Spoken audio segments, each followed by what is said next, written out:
It's Brian Preston, the money guy.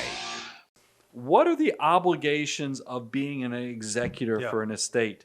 Is because you just heard me go through that whole list. I just went through probably 6 months worth of work in about 4 minutes, 4.5 minutes. It's not as easy as it sounds because there's a lot of steps there. So you need to understand, if somebody asks you to be the executor of their estate, what are you getting yourself into?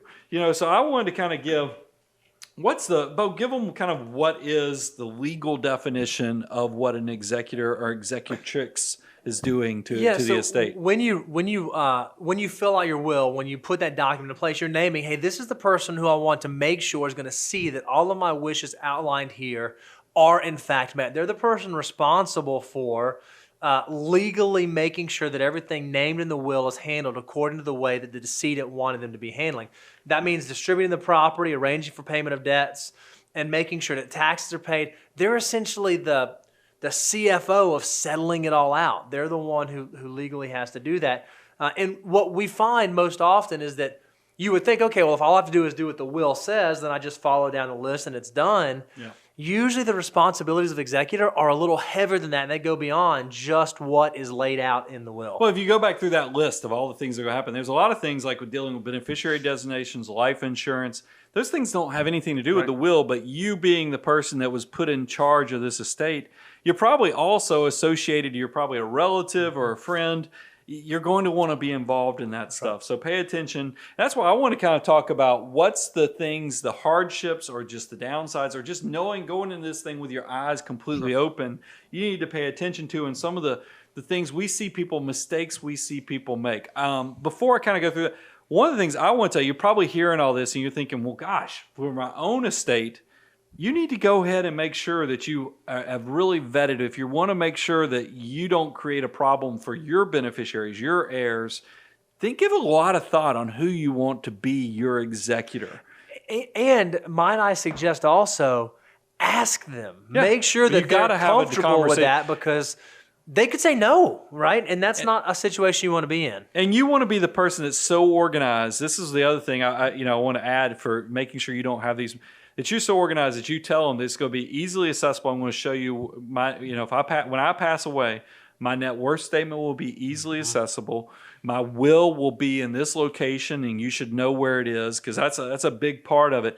Do these things, and it's going to make it better. So if somebody asks you to be an executor, you need to say, well, look, are you comfortable sharing with me, maybe on an annual basis or every other year basis, a net worth statement, a tax return, and are you willing to kind of tell me where the wills are going to be? Yep. And if they're willing to do that stuff, I think it's okay, because you just want to, it sets you up for knowing what's going on in this estate. Because if they think enough of you to ask you, that means they have a lot of respect for you. You just need to make sure you go into this to do a good job and it's set up for success. So here are some of the pitfalls that we think you ought to avoid as you go through this. And the first one you have mentioned here, Brian, we see it all the time, co-executors. Too many cooks in the kitchen. Yep. And look, we all love our children.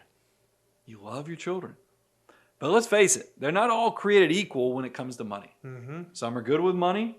Some are not good with money. Some might it might not even have anything to do with money. Somebody might be living out of state. Yep. The other one's close by. And unfortunately, when you're dealing with executors, sometimes financial institutions will want all executors to sign off on the document. Yep. So if you got them living in multiple states all over the place, or you have 6 kids and of varying degrees of aptitude, you could be creating a complete nightmare for already a hard time that there's going to be some butting heads of the siblings anyway. So be very careful of creating co-executors just because you don't want to make the hard decision while you're alive. And here's the thing, it's not about playing favorites. Just because we see this all the time, like, oh, well, I named this person the executor, but that's only because I asked this person to help with this.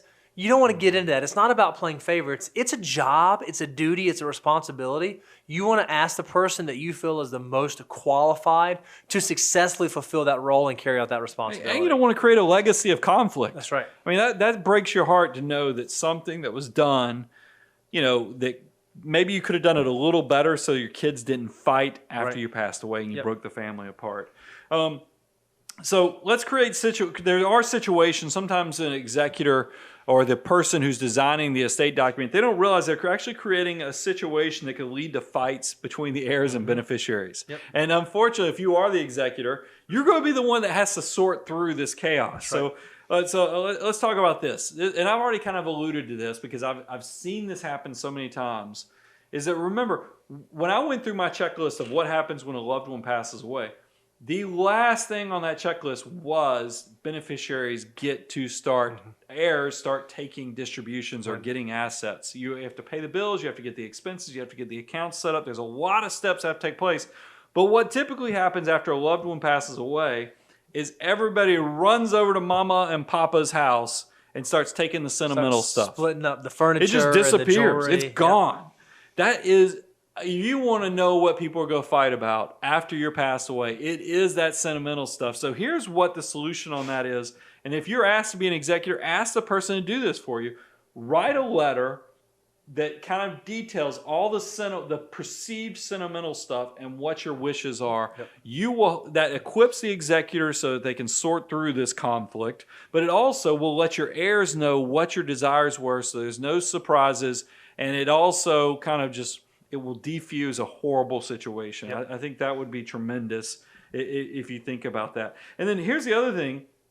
What about, because there's going to come a point, you have cash, you've got real property, you've got other things that maybe aren't liquid, maybe it's art, maybe it's guns, I don't know. There's all kind of different things people own.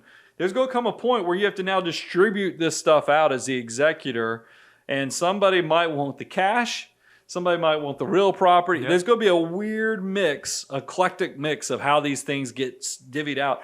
You need to understand that as the executor, you're in charge of taking that Frankenstein mix and trying to make it as, efficient as possible without creating a lot of conflict. Now, the good news is, as an executor, in a lot of situations, you don't have to do it on your own. While ultimately the buck stops with you, there are financial professionals out there that can help you navigate this. One that immediately comes to mind is like a CPA. You can actually talk to the decedent's accountant and say, hey, I'm trying to understand what mom or dad or Uncle Joe had going on. Can you help me walk through this? Can you help me do this? And odds are they are going to be willing to help, but just know that that's probably going to come with a cost. Yeah, I definitely think, look, you can delegate. Good delegation is important. Talk to the person that created the estate document, the attorney. Will hopefully be able to help you through some of that probate process, as well as what the desire and intention was when the will was designed.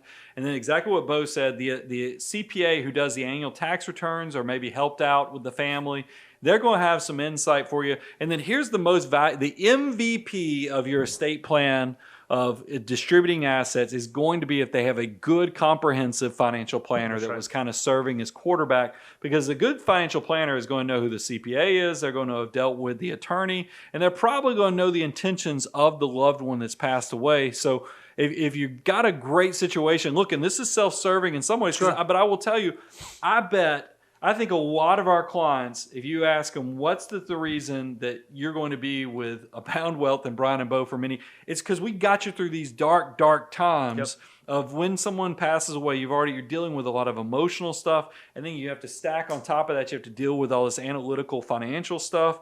A good financial advisor is going to help you sort through that stuff so it's not just all going through mud and drudging through the worst part of it. You'll have a team, somebody who's doing this with you and getting you through it.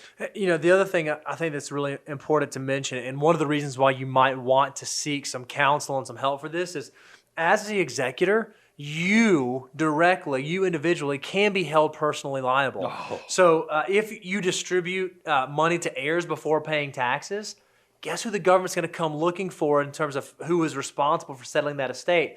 Or if after you pay the heirs, have you double checked to make sure that all the other creditors have been paid? Because if they haven't, again, that responsibility lies on you. So you just want to make sure that you measure 2 and 3 times, bring in professionals so that you don't allow this thing that you're supposed to help a loved one ultimately negatively impact your financial situation. This honor or this continued, you don't want to pay somebody back for a legacy of being good to you, or maybe it's a good parent, but it can turn into something bad.